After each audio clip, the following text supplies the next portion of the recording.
Hey everyone, this is Glenda-Sensei here, and this is another video on how I run my studio on analog.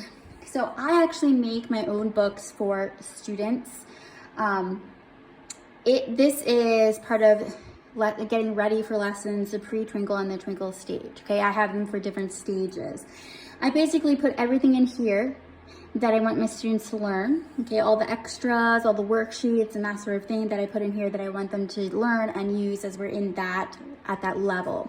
It also contains lots of cool stuff. So let me just show you. But anyway, this is in addition to their Suzuki books. Everyone gets a copy of Suzuki Violin book 1 and then et cetera, et cetera. I don't do this for the upper level books, just for like the first 3 or so. But it saves me a lot of time on having to run to Staples to print things out because everything's already in here. Parents don't have to take copious notes because everything's in here. I have lots of checklists. It's my scope and sequence. It's how I want to do things. It cuts down on my planning. It took a lot of planning, and I'm going to say a lot of experience to be able to put this together. So I don't know that a brand new teacher would be able to do this, but I have a lot of experience and I put it together exactly the way I want it. And I've been doing this for the last handful of years, the last 5 years or so, and it is awesome.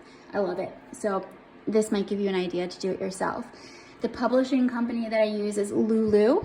Okay, now these are not available for you to buy because these are from my studio only. But you could put something together for yourself and purchase your own books, which is what I do. I purchase my own books that I make and then give them to my students. So we call it the sticker book because that's essentially what it is for. It's what we're doing, our to-do list, our practice planner kind of thing, plus a little reward system with some stickers. So I'm not going to show everything in here, but when you open it up, I have a table of contents and page numbers so you can find things naturally. This is the first book, so this is our 100 days of practice chart, and then our 500 Foxbow hold chart. So we start right here, okay, and then we can put stickers on as we go. It's on the next page. I have a checklist on how to get started, what we need to do, supplies that we need, basic Suzuki principles, my code system, my color code system, and some of the terminology that we use. Can I zoom out? Yeah. That we use in the Suzuki world, like new piece, working piece, polished piece, top piece, that sort of thing. On each song, when we get to Twinkles and above, I have my preview box. So it's a list of things we need to do before we start. The first learning, I use the Shuhari system, which is the Japanese system of learning. So each piece is learned multiple times. Review is huge in Suzuki, right? And each list of items denotes like what level we're playing at. Are we on this first level, second level, third level kind of thing? And also this clearly defines when we can move on to a new piece and when we cannot move on to a new piece. This first level has to be complete before we move on to the next piece. Dr. Suzuki's teaching points are always in the yellow box. That's the why we are learning this. And then I make my students do videos as part of their graduation process. I explain graduation process stuff in the pink boxes, and then any listening required in the beginning I have here.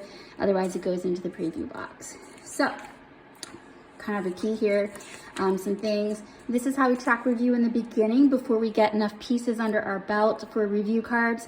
I don't do review cards for pre-twinkle stuff, just starting at twinkles. So we'd be well past twinkles to start getting those. So that's something later on. But we do need something in the meantime. And so each column is for 1 month. These are all the pieces that we're reviewing in that month, trying to add one more piece. So when we come to group class, we can play a new piece in the big group class with everyone. So I've got stuff for review. This is the stuff that I want to accomplish in the first month of playing. Of course, every child is different. Or lesson ready in the first month. We go at their own speed. But anyway, I have the different categories. What are we doing for listening practice? What are we doing on the bow hand side? Foot positions. How are we developing focus? Previews for how to hold the bow, how to hold the instrument, ear training, our rhythm practice, and then rest position stuff. And then we go on to new kind of levels. Okay, and then for a page, for pre-twinkle level, we have the song. I have when we started it, when we completed it. These boxes are for listening and for playing. So when we listen to it, a child can put a sticker in here. And when they play it, they can put a sticker in here. I have directions on how to play it.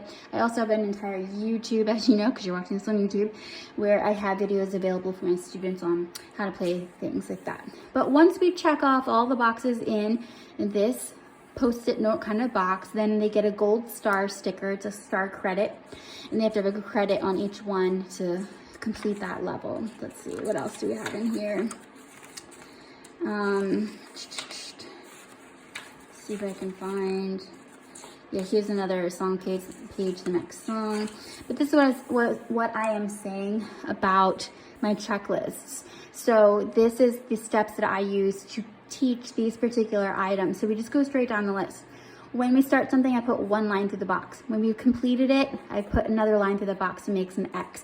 So we have a list of what we're practicing, what's done. We can put dates next to the things that we're practicing and a couple quick short notes. We use little page tabs to mark the pages that we're working on so we can find everything. So having a list and taking notes isn't really necessary because I'm really well organized as a teacher.